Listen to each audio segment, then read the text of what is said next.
No mai, haere mai. Welcome. I'm Bruce Munro, and with me is International Relations Specialist Professor Robert Patman, and this is Global Insight. Russian President Vladimir Putin has ordered the first wartime mobilization of civilians since World War II, and he has threatened to use nuclear weapons, if need be, to defend Russia. Where will it all end? Welcome, Robert. Runner, Bruce. Putin says he'll consider using nuclear weapons if the territorial integrity of Russia is threatened. The all-important question seems to be here, when he says territorial integrity, is he including those separatist areas of Ukraine? Probably. Let's be quite clear about this, Bruce.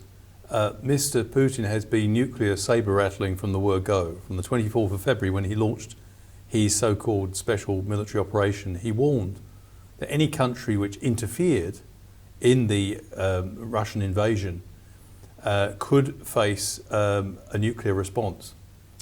And so this is not new. He was really referring to countries giving assistance to Ukraine, which is the victim of aggression.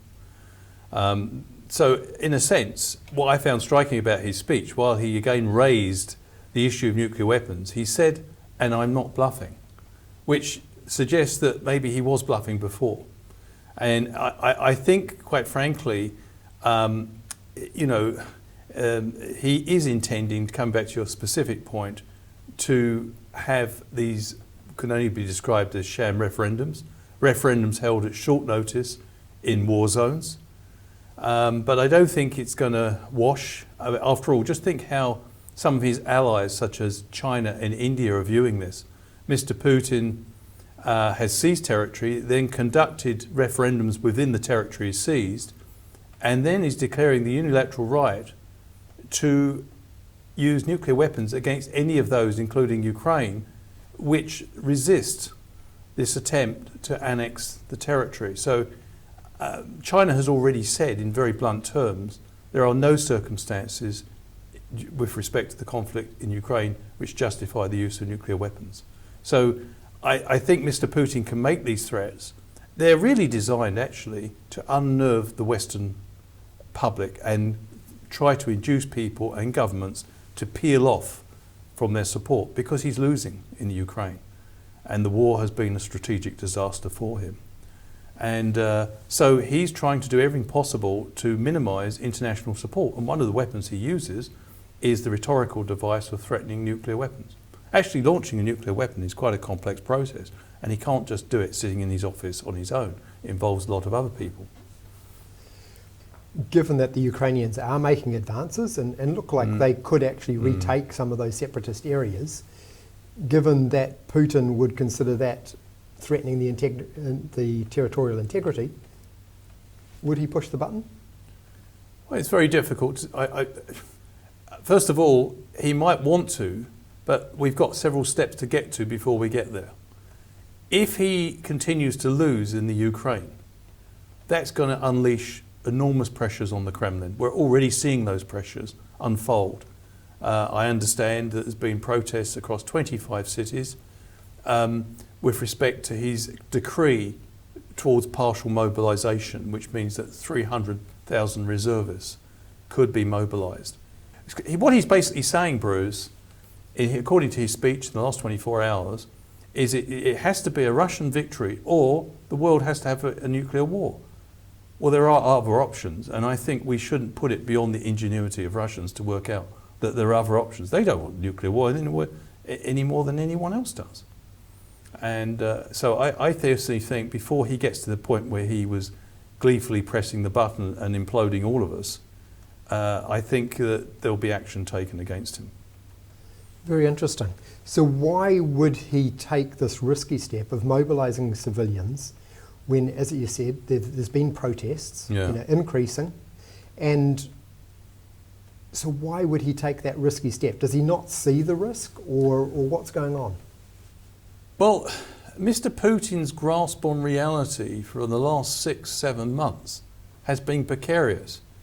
If he had a full intellectual grasp of the picture, and I don't mean that in a condescending way, if he was really on top of the situation and would witness, he witnessed first of all the failure to seize Kyiv in 5 days, which was the plan.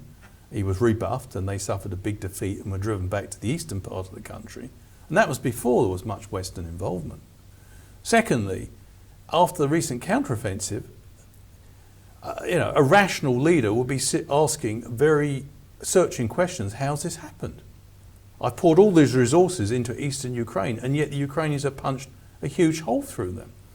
And he, at that point, he may have drawn the obvious conclusion that he can't continue.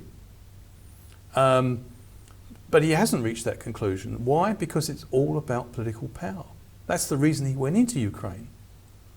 He went into Ukraine to try to win nationalist brownie points for his regime, which is struggling. He's been in power 22 years. He's had 22 years to fix the economy and make the living standards of that country much better. He hasn't been able to do it. So, I think that's an important factor. Jacinda Ardern is at the UN General Assembly meeting in New York, and she's due to speak there on Saturday. She's already condemned Putin's mobilization and his nuclear threat. She's met with the Prime Minister of Ukraine and said that she expects New Zealand to be asked for more support. Yeah. What would it take for New Zealand to send troops? I don't think we'll be sending troops, but we could be sending more of the same. That is, sending troops to train Ukrainians. Apparently the Ukrainians were very impressed by the training they received from the New Zealanders in the UK and also, I believe, in Germany. So, in a sense, the Prime Minister may want to step up that effort, particularly training, not just in combat capabilities, but training in handling particularly much more sophisticated weapons. So, and that's already been going on. So, I'd be surprised if we put troops in there. I don't think the biggest need for Ukrainians at the moment is troops. It's basically weapons that can sustain this counteroffensive. And now a lot of effort is going into around Kherson in the south.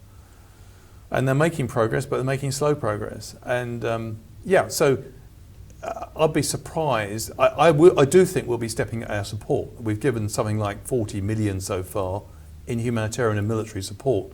I think that will be topped up and increased to try to sustain the Ukrainians in what is, an important counteroffensive. I got the sense, listening to the Prime Minister, that she shares the view of many other liberal democracies now that the diplomatic solution is off the table. That Mr. Putin's behaviour, particularly his reckless warnings about nuclear warfare and things like this, I think have made a diplomatic solution very difficult. He's he hasn't been particularly reliable. He said he would never invade Ukraine a week before he did invade Ukraine. And I think he's not seen as a reliable partner. So I think the diplomatic option is now off the table. I think the Prime Minister's recognising that, and she was quite strong in her criticism of Mr. Putin's behaviour. So I think that many Western countries now will be looking to boost their support for Ukraine to bring about the ejection of Russian troops from Ukraine. Failure.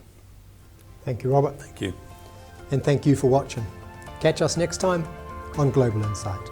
Noho ora mai.